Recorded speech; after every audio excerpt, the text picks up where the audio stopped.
Olá, sejam bem-vindos à Escola Técnica REMA, no curso técnico de transações imobiliárias. Meu nome é Fernando e vou trabalhar com vocês a matéria de Economia e Mercado.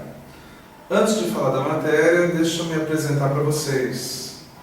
Bom, eu sou formado em História, tenho complementação em Sociologia, fiz também o curso de Propaganda e Publicidade. Atualmente estou fazendo o curso de Gestão de Políticas Públicas e também fiz um curso de Metodologia em Geografia e História. Além disso, eu tenho o curso de Fundamentos Cristãos da Educação. Ou seja, a minha ideia é trazer toda essa bagagem para o dia a dia dos técnicos em transação imobiliária. Bom, nós teremos aí neste módulo 10 matérias, na realidade, que vão ser trabalhadas aula a aula. E nessas aulas vocês poderão estar acompanhando na sua apostila ou através do sistema AVA. É importante a gente lembrar que nesse sistema você pode ter acesso na sua casa, no escritório, aonde você estiver, você pode estar utilizando esse sistema para estar aprofundando os seus conhecimentos, os seus estudos. Lembre-se que no sistema AVA você vai ter todas as informações de apostila, do curso, todas as informações da matéria que você está estudando. Então você pode estar aprofundando o seu conhecimento no seu dia a dia do trabalho, no descanso do seu lar ou onde você quiser e preferir. Essa será a nossa primeira aula e nós teremos ainda mais 10 encontros. Nós estamos então fazendo uma análise das 10 matérias que nós teremos aqui nesse curso. Então, na primeira aula nós teremos conceitos da economia, bens e demanda, preço, estrutura de mercado, micro e macroeconomia, consumo e investimento, sistema financeiro, as funções econômicas do setor público, crescimento e desenvolvimento econômico e também tendências para o mercado imobiliário. Na realidade, todos esses conceitos estarão voltados para a área de técnicas de transações imobiliárias. Ok? Bom, falando um pouquinho da aula de hoje, nós trataremos nessa primeira aula a questão da introdução à economia. E antes de falar da economia, vamos lembrar um pouquinho do nosso dia a dia. Hoje, por exemplo, a gente vê que alguns países da Europa estão em crise, o euro está em crise. O Brasil, por outro lado, parece que está vivendo uma certa estabilidade. Ou seja, a gente consegue perceber nessa situação que a economia influencia a vida das pessoas. Por exemplo, você vai no mercado, compra um pãozinho. A compra desse pãozinho está influenciando várias outras situações do dia a dia das pessoas, do nosso dia a dia, e isso está dentro da economia e mercado. Tá? Muito bem. Para a gente falar de economia, às vezes a gente pensa que é uma coisa muito recente, mas não. A economia é uma coisa que já acontece desde os primórdios da humanidade. Por exemplo, nas primeiras comunidades lá na história antiga, a gente percebe que as pessoas não tinham dinheiro. Hoje em dia as pessoas usam dinheiro como meio de troca. Mas lá atrás as pessoas não usavam dinheiro. Elas, por exemplo, eu tinha meu pedaço de terra, produzia, por exemplo, mamão e banana. O meu vizinho, por exemplo, produzia melancia e abacaxi. Quando nós queríamos experimentar frutas diferentes, ou a do vizinho, o que a gente fazia? Eu ia lá, vendia 3 bananas e comprava um abacaxi, trocava por um abacaxi. E isso foi o início. Depois nós vamos ter lá na história antiga, Grécia, Roma, onde as primeiras moedas vão ser criadas. E aí a gente vai perceber que a economia começa a passar como uma ciência, né? Passa a ter os moldes de uma ciência. Avançando um pouquinho mais, nós temos na Idade Média as feiras medievais. Hoje, por exemplo, nós temos as feiras próximas da nossa casa, onde nós vamos lá, compramos alguns alimentos, compramos verduras, frutas. Na realidade, essas feiras surgiram na Idade Medieval, lá na Europa.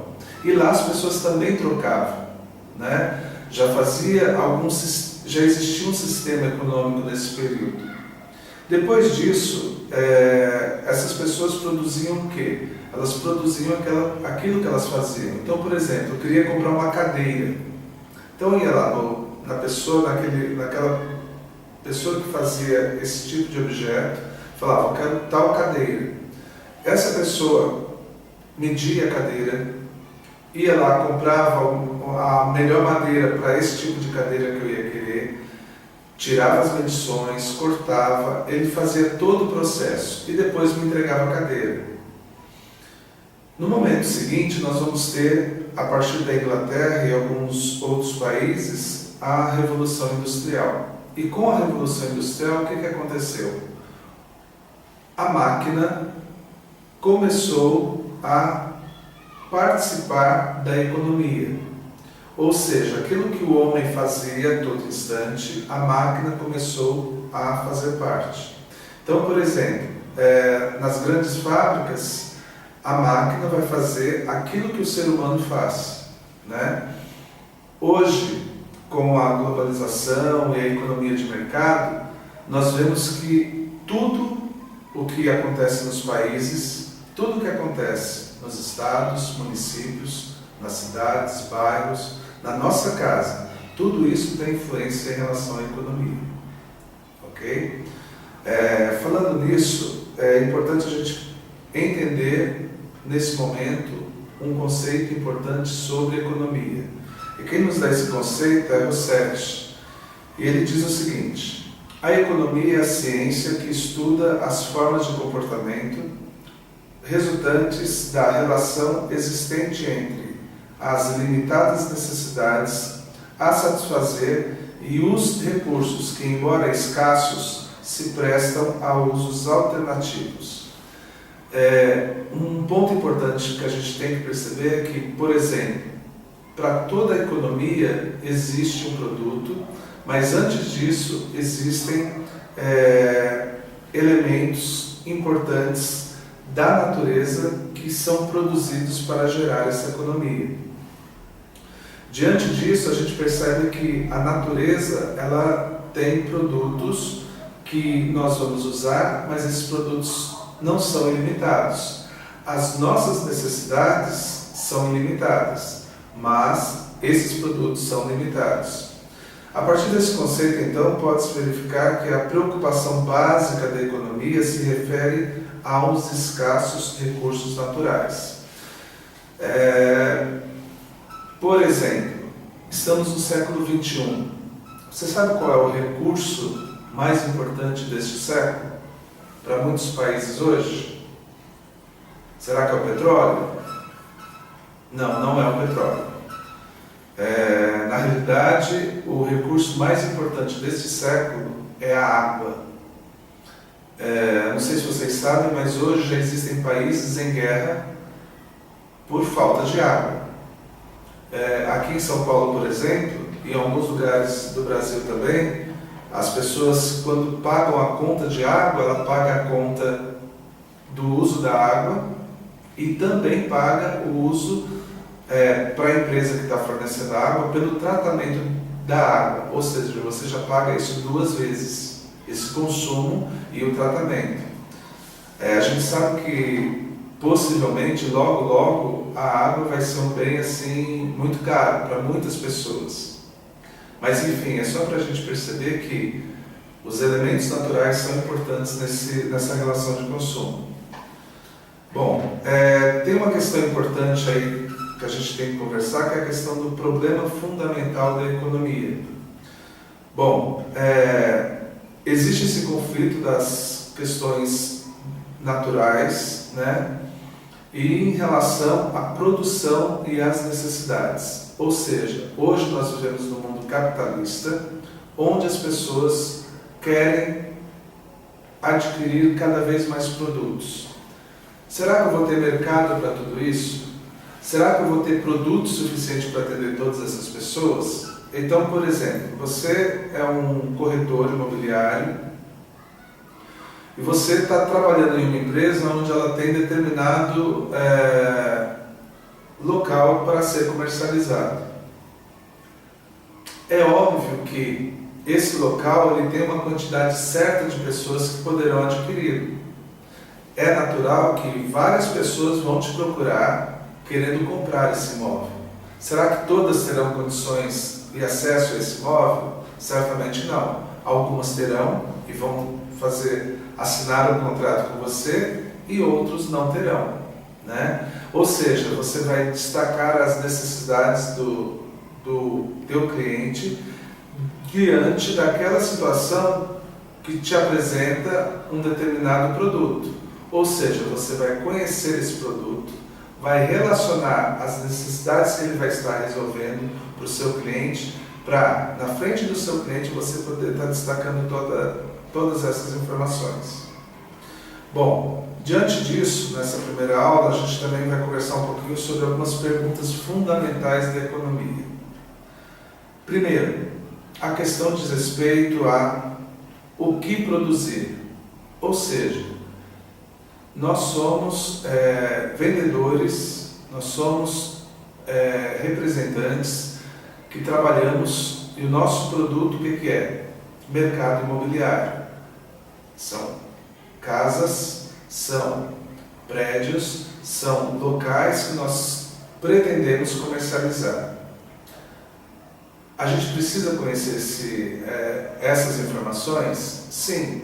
Se você chega numa feira, por exemplo, né, e alguém vai te vender, por exemplo, uma verdura, e você não sabe que verdura que é aquela, o vendedor vai te informar que verdura que é aquela, para que ela serve, como que ela tem que ser usada, como que ela tem que ser produzida para o seu consumo. Ao passo que se eu chego lá no estande, converso com você e você ainda não conhece nada sobre o produto que você está vendendo, possivelmente eu vou sair de lá com mais dúvidas. A segunda questão é quanto produzir, que volta naquela situação que nós conversamos anteriormente. Então, por exemplo, imagina que você tem determinado prédio para ser comercializado. Quantos andares tem? Quantos apartamentos tem ali? Quantas pessoas vão ser atingidas com a propaganda que a empresa vai fazer para direcionar esse produto para essas pessoas? Ou seja, você tem que estar preparado para estar conversando com essas pessoas, conversando com esses clientes sobre esse produto que você tem em mãos. Como produzir? Nessa questão a gente tem que perceber primeiro a importância de você ter preparo, você ter conhecimento daquilo que você está falando, né? Então muitas vezes vai ser o folheto, vai ser a propaganda, vai ser a conversa com o gerente, vai ser a conversa até com o seu cliente sobre aquilo que você está vendendo. Qual é a visão que ele está tendo sobre o produto que você está vendendo, ok? Por último, nós temos a quem produzir, ou seja, é o nosso consumidor, né? O nosso cliente. Então, a importância da gente estar preparado para atender esse cliente, né? Quantas vezes que nós temos que sair de casa pela manhã, atendemos um cliente pela manhã e talvez nós só vamos atender outro cliente talvez à noite ou em outro dia.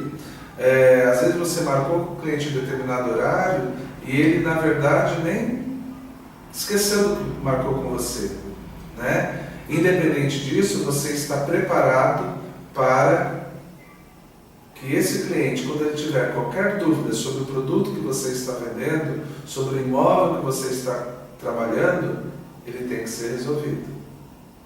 Muito bem? Nesse contexto, de economia e mercado, a gente tem que perceber, por exemplo, como nós, seres vivos, humanos, vivemos numa sociedade e como que a economia permeia toda essa sociedade. O primeiro grupo que nós temos somos nós, enquanto indivíduo, enquanto seres pertencentes a uma família. Então, é o agente privado que possui a mão de obra para a produção pelo trabalho. E a partir daí você decide, pelo salário que você recebe, como, onde, o que você vai gastar. Esse é o primeiro ponto, o indivíduo, a família. O segundo ponto são as empresas, enquanto agentes econômicos. E nesse caso, eles empregam e combinam os recursos de produção para a geração dos bens e serviços que atenderão às necessidades de consumo e de acumulação na sociedade. Neste caso, são as empresas que detêm as formas de produção. O indivíduo, a família, tem a força de trabalho.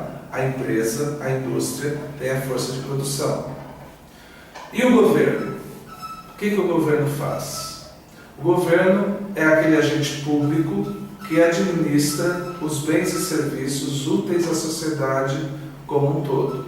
Ou seja, é o governo que vai orientar, através de leis, decretos, vai administrar como toda a sociedade vai se envolver de forma dinâmica dentro da economia.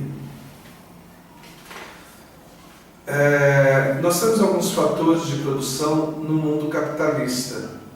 E esses fatores eles são importantes porque eles denotam como cada ação vai influenciar no cumprimento da meta econômica de uma sociedade.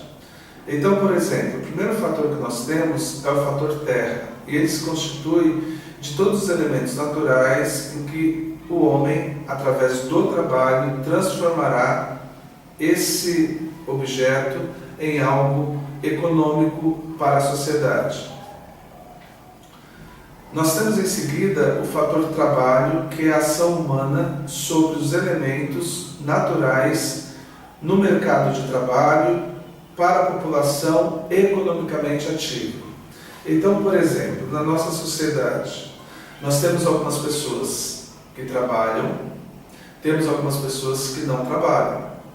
As pessoas que trabalham são as conhecidas, aquelas pessoas que são economicamente ativas. E aquelas que não trabalham, ou são aposentadas, ou não têm vínculo empregatício. Diante disso, o que a gente pode perceber? Por exemplo, o mercado, ele seleciona aquelas pessoas que irão atender o seu interesse econômico. Na nossa sociedade, por exemplo, uma pessoa acima de 65 anos, ela normalmente é aposentada, ou seja, economicamente, ela não participa mais da economia do país, né? Hoje, por exemplo, dos 14 aos 16 anos, um jovem ainda não pode trabalhar. Ele pode ser um aprendiz, por exemplo, mas oficialmente ele ainda não pode ter vínculo empregatício. Ou seja, todas essas relações acontecem no nosso dia a dia. E é importante a gente perceber porque tudo isso faz parte do caminho do mercado, do caminho da economia. Um outro elemento importante é o capital, ou seja, continuando o trabalho da nossa apostila, vamos falar um pouquinho agora sobre, dentro do conceito de economia, dentro do conceito de mercado, a questão das épocas e a sociedade. Então é importante a gente perceber, primeiro, que independente da época onde aconteçam determinados assuntos econômicos, nós vamos ter toda uma orientação trabalhando em relação à economia e à concepção de política. Então, por exemplo, na Grécia Antiga, nós tínhamos os gregos que dominavam outros grupos e esses grupos eram assimilados no seu dia a dia na forma daquilo que eles possuíam. Então, por exemplo, Vamos imaginar que a Grécia tivesse invadido uma outra região e dessa região eles percebessem que haviam determinados produtos que lhe interessassem. Esse material era recolhido, levado para a Grécia e em seguida toda a comunidade grega participava desses benefícios. De que forma? Todo aquele material arrecadado era distribuído, era orientado para participar da economia na Grécia. Hoje nós temos mudanças, nós vivemos num mundo globalizado. Por exemplo, nós temos a questão hoje que envolve a moeda. Então, por exemplo, as pessoas vivem no seu dia a dia, compram, vendem através da moeda. Cada país tem sua moeda, só que nós temos dentro do mercado algumas moedas mais valorizadas e outras menos valorizadas. Hoje no mundo, o dólar é uma das moedas que se alinham em relação aos outros países e cada país vai produzir economicamente de acordo com os valores do dólar hoje no mundo. Nós temos alguns grupos, por exemplo, que estão alheios a essa situação. Vamos imaginar, por exemplo, um grupo de nativos indígenas que vivem no meio da Amazônia, que para se chegar lá, por exemplo, você precisa passar pelo menos 4, 5, 6 dias de barco para poder chegar nesse local. É um lugar muito distante, ou seja, você vai ter uma dificuldade muito grande para chegar lá. Vamos imaginar que esse grupo tem algum problema e precise comprar, por exemplo, alguns elementos, algum material para uso dentro da aldeia. Esse transcurso de tempo vai fazer com que eles, quando vêm na cidade, comprem o material e já levem uma certa quantidade para que você faça uso no seu dia a dia. Vamos pensar o seguinte: será que num grupo de aldeia indígena existe questão econômica? Se a gente pensar em relação à questão de moeda, dinheiro, vai ser meio difícil. Algumas até hoje existem aldeias, por exemplo, que vivem dentro das cidades, aldeias indígenas que estão dentro de uma cidade. Possivelmente essas aldeias vão ter sim algumas orientações, algum trabalho direcionado para a economia local. Mas se eu pegar, por exemplo, essa aldeia que está lá longe, afastada, que não tem quase contato com o nosso mundo, possivelmente eles vão ter outro tipo de relação que não é econômica. Por exemplo, vamos imaginar o seguinte: quando eu quero comer, por exemplo, um pão, normalmente eu saio da minha casa, vou até a padaria, escolho o pão que eu quero, que o padeiro já preparou, que está à venda para todos, escolho o pão, pago com o meu dinheiro, volto para casa e vou me alimentar do pão que eu escolhi. Será que na vida indígena acontece dessa forma? Não. Então, por exemplo, quando o nativo indígena acorda pela manhã, ele vai tomar o seu café da manhã, que para nós é café da manhã, mas para ele vai ter outro nome. Ele vai fazer o seguinte: ou vai pescar, ou vai caçar, ou de alguma forma vai buscar um alimento próximo da onde ele mora, numa árvore frutífera, por exemplo, e vai trazer o alimento para sua casa. Para ele pegar, por exemplo, um peixe no rio, ele vai ter que pescar. E como que ele vai fazer isso? Vai comprar o anzol? Não, ele vai produzir todo este material. Ou seja, numa aldeia indígena, as pessoas produzem aquilo que eles precisam consumir. Por exemplo, tem alguns grupos indígenas onde as pessoas, quando estão dentro do grupo, cada um participa de alguma atividade diferenciada. Por exemplo, Em algumas tribos, os homens cuidam da caça, enquanto as mulheres cuidam da plantação, enquanto talvez alguns mais velhos, mais idosos, vão cuidar da parte espiritual daquela comunidade. Ou seja, cada um vai crescer, vai desenvolver as suas habilidades dentro da comunidade. E mais, isso de acordo com as necessidades. Então vamos imaginar que nasceu um novo integrante nessa aldeia indígena. Possivelmente ele vai ser integrado nessa aldeia de forma que a cada dia ele possa crescer e aprender a exercer aquilo que vai servir para toda a comunidade. Então, se ele vai ser um grande caçador, desde pequenininho, os pais, a aldeia, todo o grupo vai ajudá-lo para que ele possa aprender a caçar, para que ele possa aprender a sair pela manhã e saber aonde ele vai encontrar os animais para caça, que tipo de arma que ele vai usar, ou seja, aos poucos ele vai aprendendo como ser um índio e como ser um caçador naquela aldeia. Da mesma forma, se ele for um pescador, se ele for cuidar do artesanato, ou seja, toda essa orientação ele vai ter aos poucos. Na verdade, na nossa sociedade, a gente aprende as coisas meio que ao contrário, né? Normalmente, quando nós nascemos, enquanto somos crianças, vamos nos desenvolvendo, aos poucos nós olhamos para os nossos pais, para os nossos amigos, e aí nós vamos nos identificando com algumas coisas e vamos criando certas resistências para outras. Por exemplo, imagine a seguinte situação. Eu tenho um casal que tem um filho e normalmente esse casal eles têm o hábito, por exemplo, de no final de semana pelo menos fazerem leitura de jornal, revista.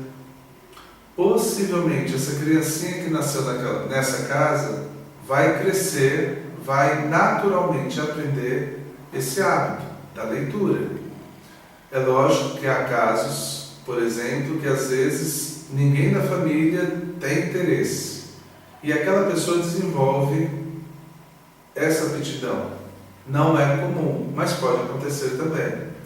O que nós temos que entender? Primeiro, que tudo aquilo que nós aprendemos pelo hábito, né? Isso é muito importante. Então hoje nós estamos aqui na nossa aula desenvolvendo o conteúdo e esse conteúdo diz respeito à nossa profissão. Então, se eu quero, por exemplo, aprender mais, me desenvolver mais, como que eu tenho que fazer? Aprender. Como que eu vou ser um bom administrador se eu não sei administrar? Como que eu vou ser um bom técnico de vendas se eu não conheço muito bem essa área? Se eu não conheço muito bem o que fazer? Como trabalhar? Ou seja, eu vou ter uma dificuldade muito maior. Isso é em relação ao nosso curso. Então, só para vocês terem uma ideia da importância que é para nós termos acesso à educação. E isso faz com que o nosso dia a dia possa gradativamente favorecer para que, quando houver oportunidades, essas oportunidades sejam alcançadas. Muito bem. Diante disso, nós vamos retomar um pouquinho sobre a questão do conceito de economia.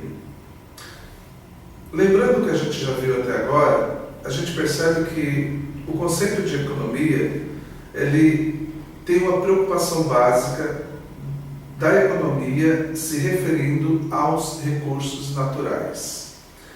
E quando a gente pensa em recursos naturais, a gente pensa só na floresta, na água, na terra, talvez. Qual será a importância disso para a nossa vida? Será que é muito? Será que é pouco? Como será que nós nos comportamos diante da natureza? Muito bem.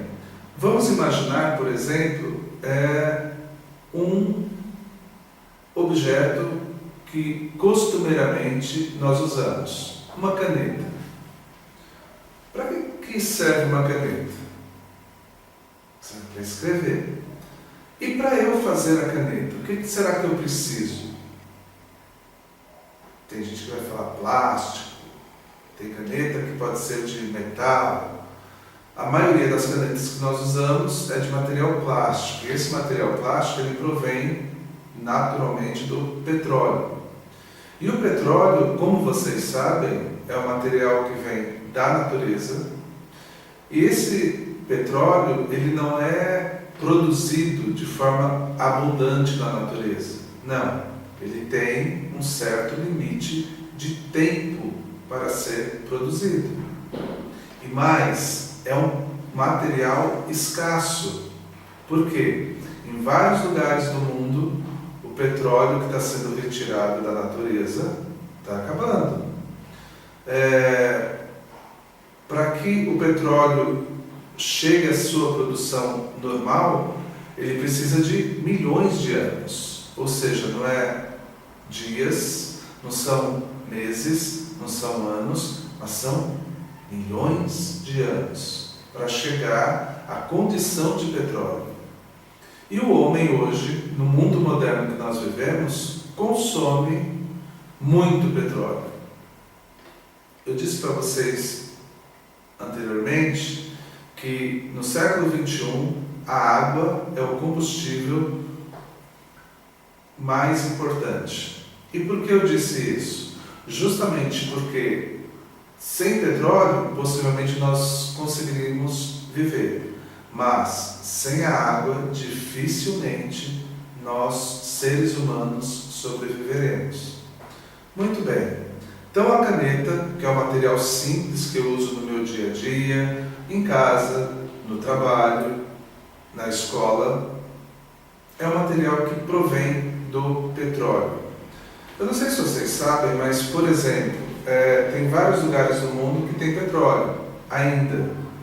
Mas todos esses lugares já estão com o campo praticamente com o uso diminuído. Tá? Ou seja, possivelmente, nos próximos 50, 60 anos, o homem, se não mudar o seu nível de consumo, o seu nível de produção, vai ter problemas com relação ao uso do petróleo. Outra coisa que nós podemos perceber, por exemplo, quando nós fazemos um contrato com uma empresa, né?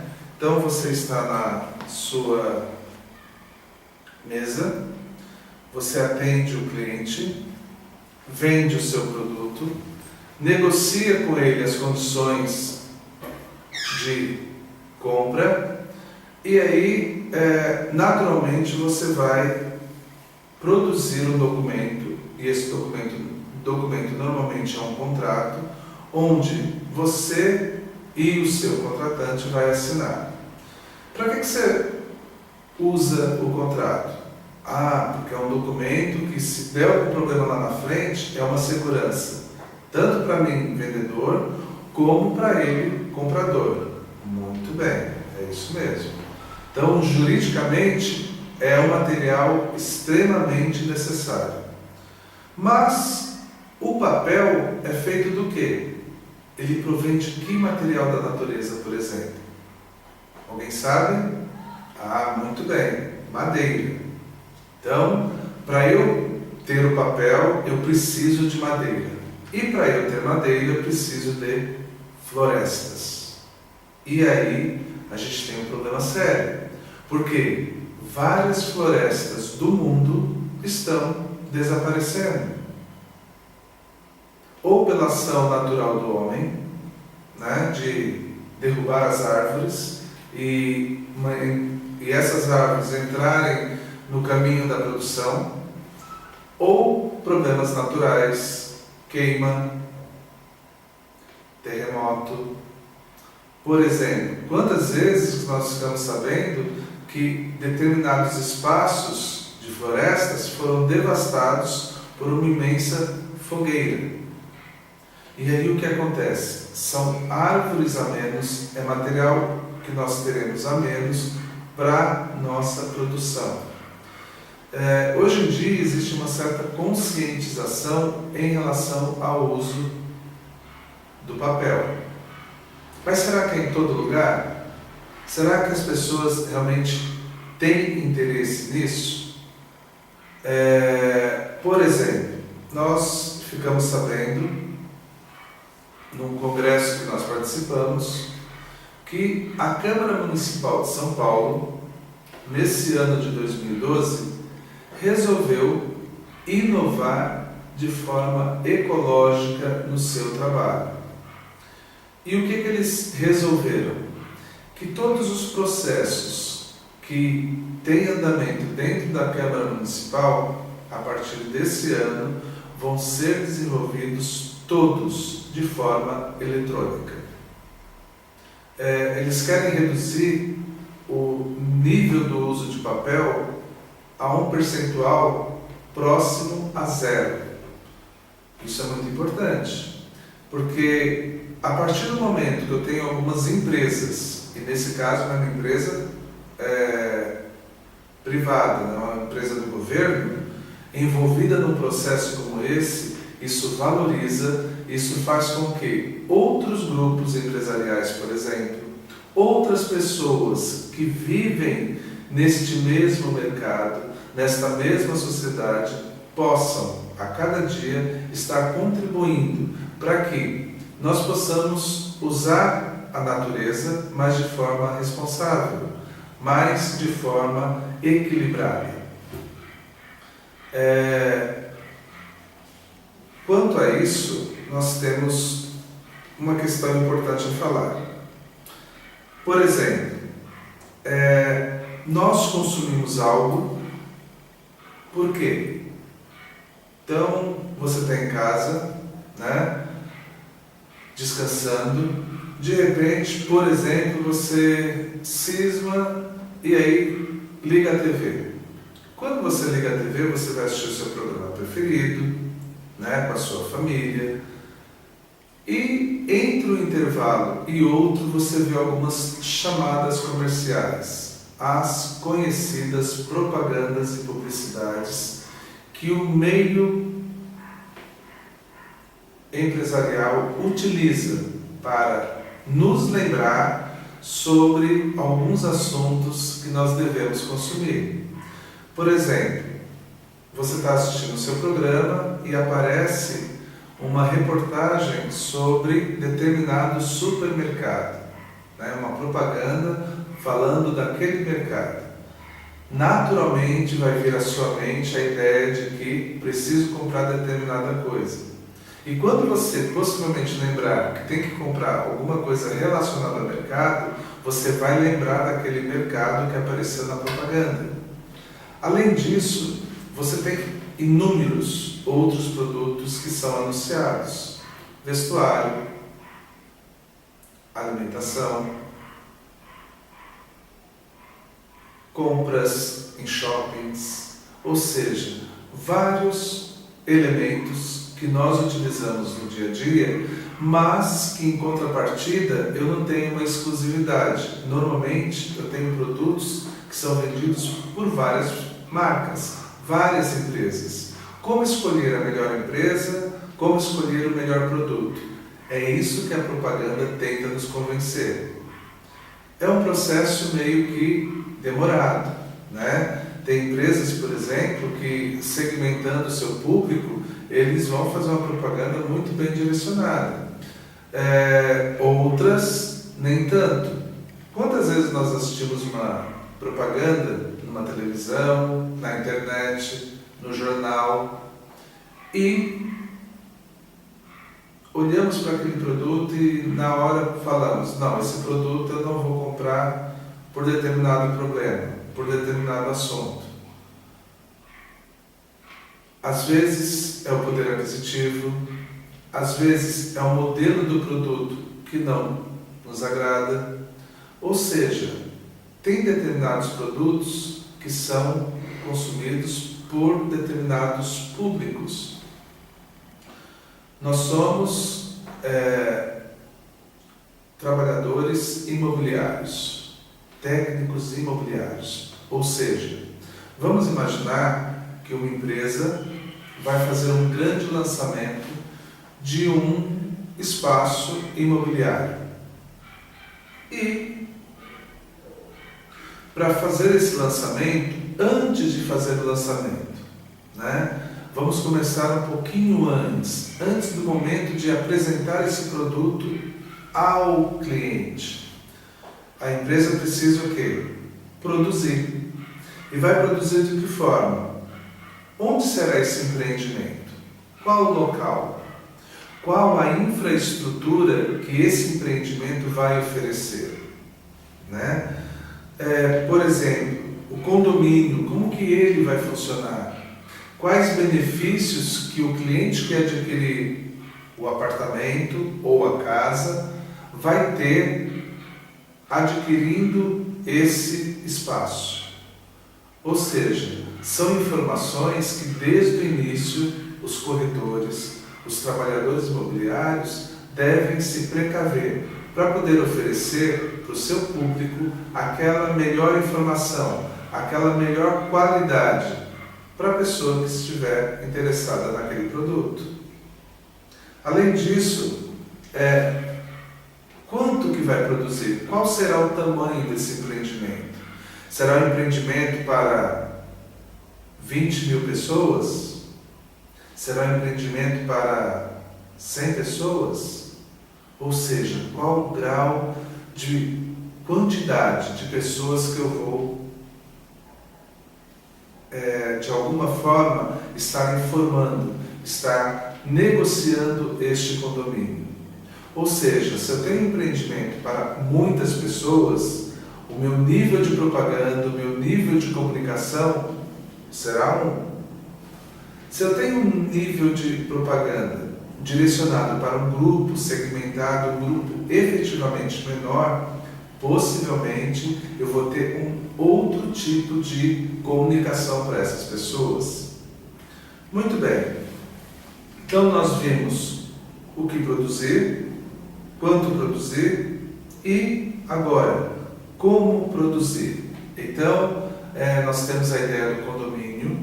Então esse condomínio será produzido para determinadas famílias, Serão produzidas, por exemplo, 2 torres com 4 apartamentos por andar, Um prédio de mais ou menos 15 andares, num local arborizado, num local com infraestrutura adequada, ou seja, onde aquele cliente que adquirir este condomínio vai ter acesso a supermercado, farmácia, padaria, açougue, academias, lojas, bancos, ou seja, ele vai ter uma certa tranquilidade no seu dia a dia, ok? E tudo isso tem que ser pensado antes de efetivamente você começar a construir. Isso é importante para a empresa saber como que ela vai investir, como que ela vai atuar no mercado. Tudo bem? Muito bem. Que tipo de material que será usado nesse condomínio? Se for um condomínio de luxo, eu vou ter que usar materiais mais importantes para eu atingir o meu público. Porque se eu usar produtos que não sejam, e isso não tem a ver com qualidade. Qualidade eu tenho que ter desde de um condomínio mais simples até um condomínio mais arrojado. Mas eu estou falando de tipo de material. Então, por exemplo, ao invés de usar no chão ladrilho, usar um carpete de madeira, eu posso usar um mármore. Ou seja, essa diferença vai influenciar o cliente na hora da compra e de alguma forma vai valorizar ou desvalorizar esse produto nesse mercado para o cliente. Muito bem, então o que produzir, quanto produzir, como produzir E, em última instância, para quem produzir. Quem que vai comprar esse condomínio? É uma pessoa informada? É uma pessoa que tem outros tipos de informação de outros condomínios que são parecidos? Ou esse condomínio é de alguma forma exclusivo? Questão de preço. O preço que está sendo cobrado para esse condomínio é um valor alto? É um valor de mercado razoavelmente baixo? Ou está abaixo do mercado? Todas essas situações farão com que o meu cliente se interesse ou não pelo meu produto. Muitas vezes nós vimos que muitos jovens recém-casados ou prestes a se casar tendem a procurar um imóvel para comprar. Algumas empresas fazem determinadas feiras de vendas, orientam os seus vendedores e chega no momento da compra, por algum motivo, esse cliente não adquire o produto. Normalmente, nós temos que perceber onde aconteceram falhas, onde aconteceram problemas, quais desvios aconteceram nesse caminho para que o cliente, por algum motivo, não adquiriu aquele produto. Às vezes pode ser um problema financeiro, às vezes pode ser um problema de localização. Então vamos imaginar, por exemplo, que você tem um imóvel para ser vendido e esse imóvel ele está numa região onde existem muitos bares, muitos locais de divertimento noturno, danceterias, pizzarias. É um local extremamente movimentado, fica próximo a uma avenida, por exemplo. E o cliente para quem você ofereceu o produto é uma pessoa, é um casal que tem uma vida mais tranquila, que gosta de uma vida mais tranquila.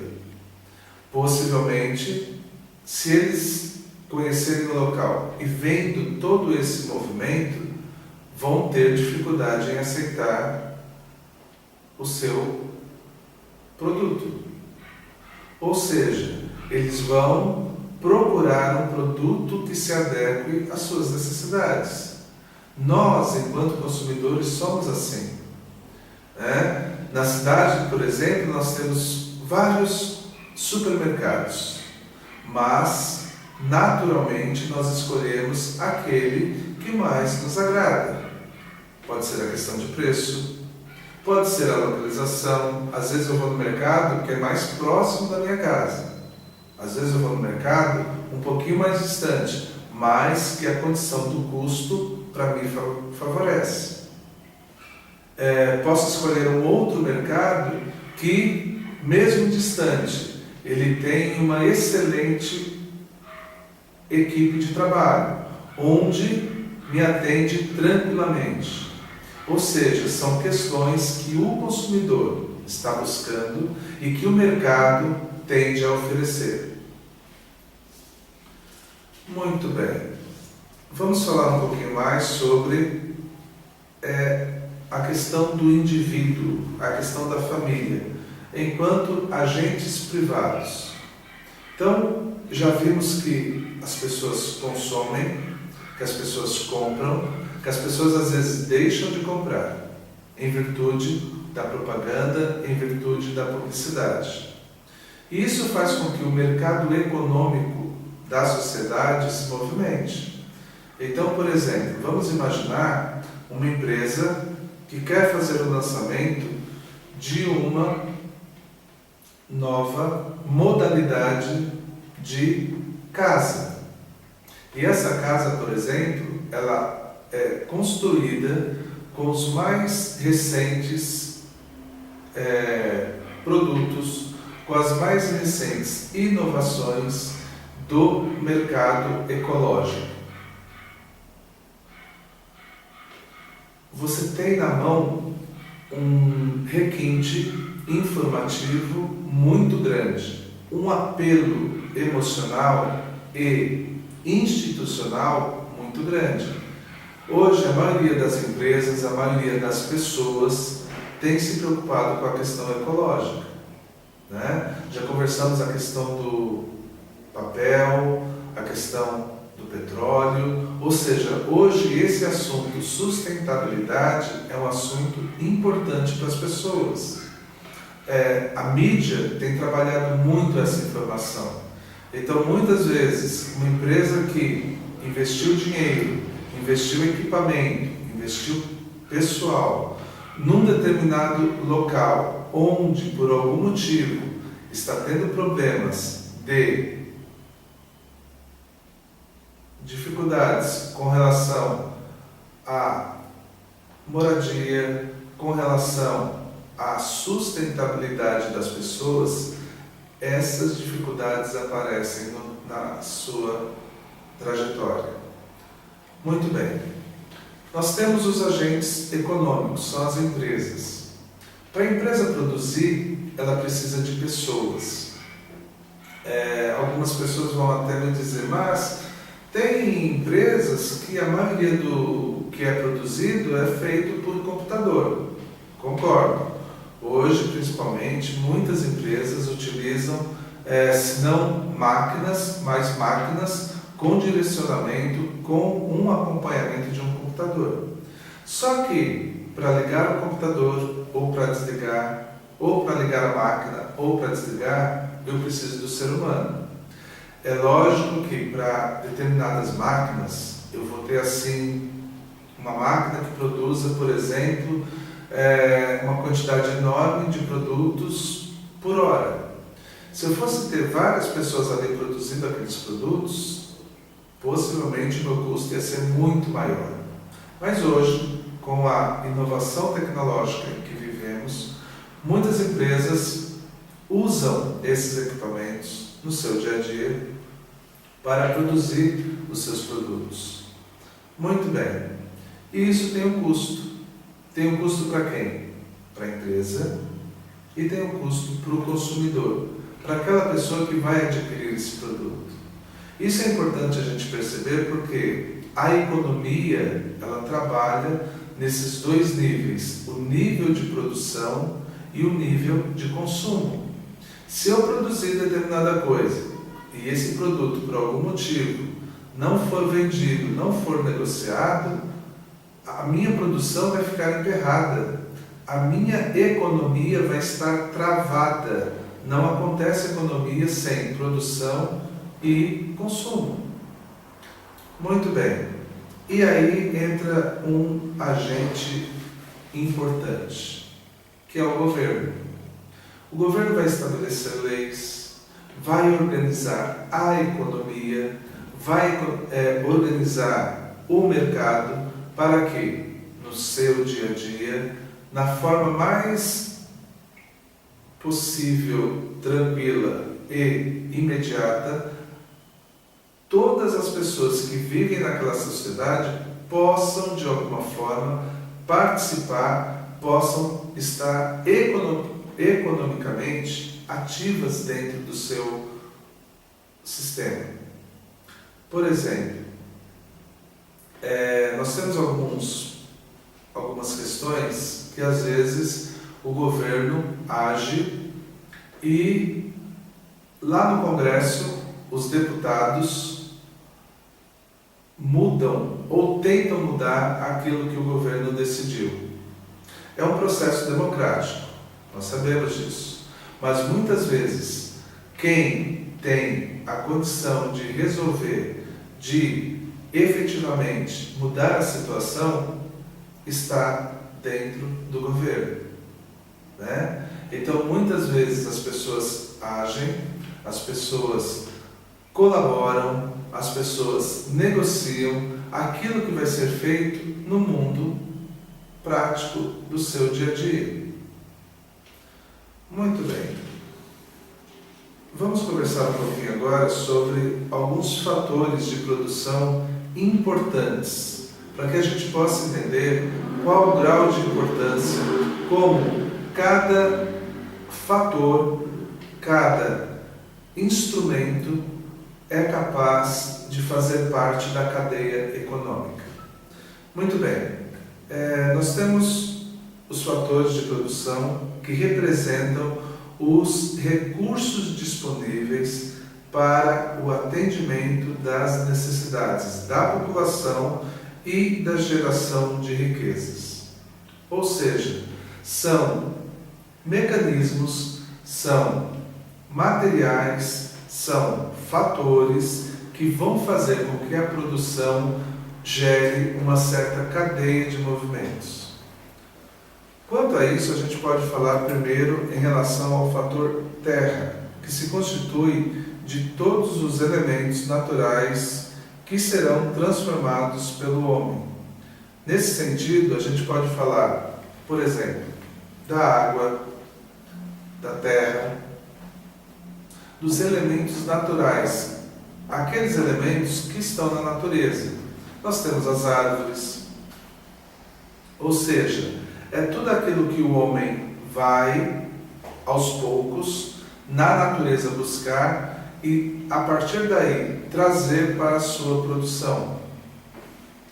No segundo momento, nós temos a questão do trabalho, tá? E o trabalho é a ação humana, onde os elementos naturais, os elementos que o homem foi buscar na natureza, serão transformados. E serão transformados para consumo no mercado. Economicamente, isso é muito importante, porque determinadas culturas vão de acordo com as suas necessidades e de acordo com a disposição desses materiais dentro daquela sociedade, investir mais ou menos de acordo com os seus interesses. Então vamos imaginar uma comunidade, uma sociedade que viva próximo de rios, próximo a florestas e que nessa região existe uma grande quantidade de determinado produto natural. Vamos imaginar o níquel, prata ou até o ouro. Esses produtos naturais terão que ser retirados da natureza para serem consumidos, para serem usados pela sociedade, transformados pelo homem, é lógico, mas que entrem na cadeia econômica daquela sociedade. Eu tenho uma outra sociedade, por exemplo, que vive num lugar mais próximo do litoral e de repente nesse grupo eu vou ter umas certas quantidades de outros produtos que serão também retirados, que serão transformados e usados para aquela comunidade para poder negociar com outros grupos. Por exemplo, na história do Brasil, né?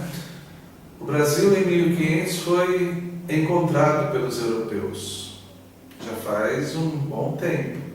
Né? Estamos em 2012, isso aconteceu em 1500. Quando os portugueses chegaram aqui, num primeiro instante, eles perceberam que as pessoas que aqui viviam, os nativos, não demonstravam ter tantas riquezas como em outros locais que eles já tinham conhecido. Por exemplo, de 1500 até mais ou menos 1530, os portugueses não se preocuparam tanto com o Brasil, mas com o interesse de outras nações, franceses, holandeses, que, sabendo da descoberta, sabendo do encontro de Portugal nessa região da América, começaram a se interessar, a entrar neste território. Para evitar isso, Portugal manda várias pessoas para cá. E um dos primeiros elementos que vão ser incorporados por Portugal do Brasil será o próprio pau-brasil. Isso que o homem conhecia como madeira, né? Como árvore, que tinha uma certa cor, um certo tingimento, e que para a Europa era interessante, porque era um produto que ainda não se conhecia tanto. Ou seja, a primeira etapa econômica do Brasil foi o próprio pau-brasil.